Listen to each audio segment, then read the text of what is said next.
Can't do it. Okay. We'll do it live. Okay. No. We'll do it live. Fuck it. Do it live. I'll write it and we'll do it live. Right. Fucking thing sucks. My Republican colleagues claim that the border is open. Is the border open, Mr. Secretary? No, it is not. Thank you, Mr. Chairman. Mr. Chairman, we are once again far afield from the work this committee should be doing. The Department of Homeland Security was born in the wake of the September 11th attacks and exists to protect our nation from new and emerging threats. That work is serious business. And in years past, under the leadership of chairmen of both parties, when we welcomed the Secretary of Homeland Security into this hearing room, we took our responsibilities seriously. To be sure, some of the questions we posed in those past hearings were tough.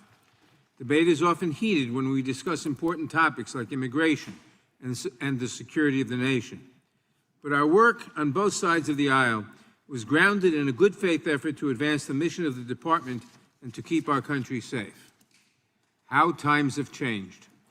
A few weeks ago, desperate for votes on the debt ceiling deal, Speaker McCarthy promised the extreme MAGA wing of his party that they could pursue the impeachment of Secretary Mayorkas. As Representative Marjorie Taylor Greene put it, if she was going to vote for the debt ceiling bill, she wanted some, quote, dessert. As she so eloquently put it, everyone loves dessert, and that's impeachment. Someone needs to be impeached. Like many of her colleagues, she seemed not to care who was impeached, so long as they could engage in the political exercise of impeaching somebody in the Biden administration. She singled out Secretary Mayorkas as, quote, the lowest hanging fruit. And unfortunately, as we have already heard from the chairman, today's hearing will not be about legitimate congressional oversight or finding out the facts. Instead, the chairman and his colleagues in the majority will use today's hearing as a predicate for a completely baseless attempt to impeach Secretary Mayorkas. They will do so at the behest of the most extreme MAGA Republicans. It will be one more exercise in political theater for the right-wing outrage machine before the August break. And sadly, the outrage will be entirely evidence-free. Don't just take my word for it.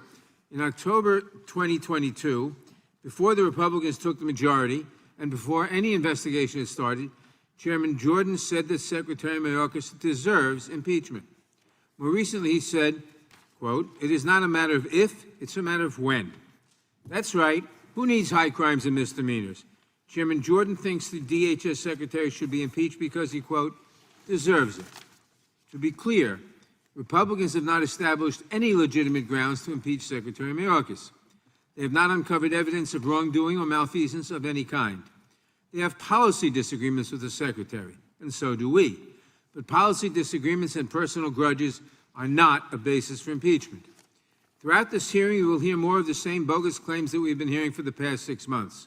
Some of it dangerous, some of it petty, none of it true. First, Republicans will say that as a result of a, quote, invasion of migrants at our southern border, we no longer have a country. Second, they will say that Secretary Mayorkas opened our borders deliberately and is willfully violating our immigration laws. Third, they will say that all migrants are suspect because they are smuggling drugs, especially fentanyl, across our southern border. And fourth, they will say without evidence that Secretary Mayorkas lied to Congress. Not one of these claims is true. Let's address each one in turn. The invasion narrative some members push in this hearing room is bigoted, fact-free, and dangerous. Next month, we will commemorate the 4th anniversary of the El Paso shooting. In 2019, a domestic terrorist walked into a Walmart in El Paso, Texas, and murdered 23 people and injured 22 others. He posted a hateful and racist manifesto online prior to the attack, espousing white nationalist theories like the Great Replacement theory and claiming that there was a, quote, Hispanic invasion. He told investigators that he was targeting Mexicans. We can draw a straight line from the hateful rhetoric we hear from some congressional Republicans to that horrific tragedy. Our words matter. I implore my colleagues to be careful about how we discuss these issues today. And I hope we can stick to the actual facts.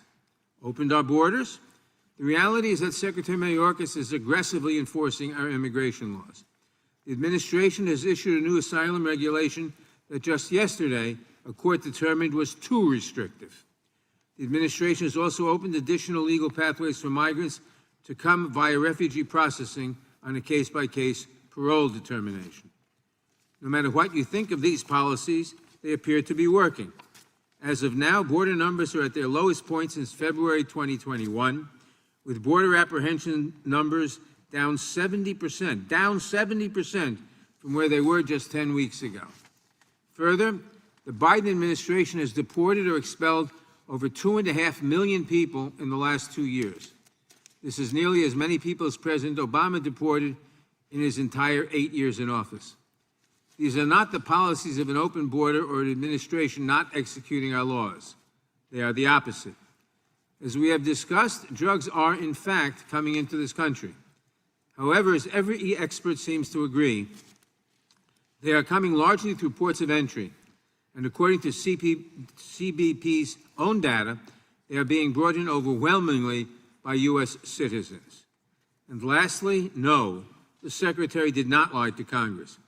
Nobody believes that Secretary Mayorkas knowingly and willfully misled Congress during last year's testimony, and any assertion to the Congress is flat out false. Thank you for being here today, Secretary Mayorkas. I hope the good men and women of the department will not be disheartened by what they hear today. I have confidence that they will not let these baseless attacks deter them from their commitment to the work that is so essential to the safety of our nation.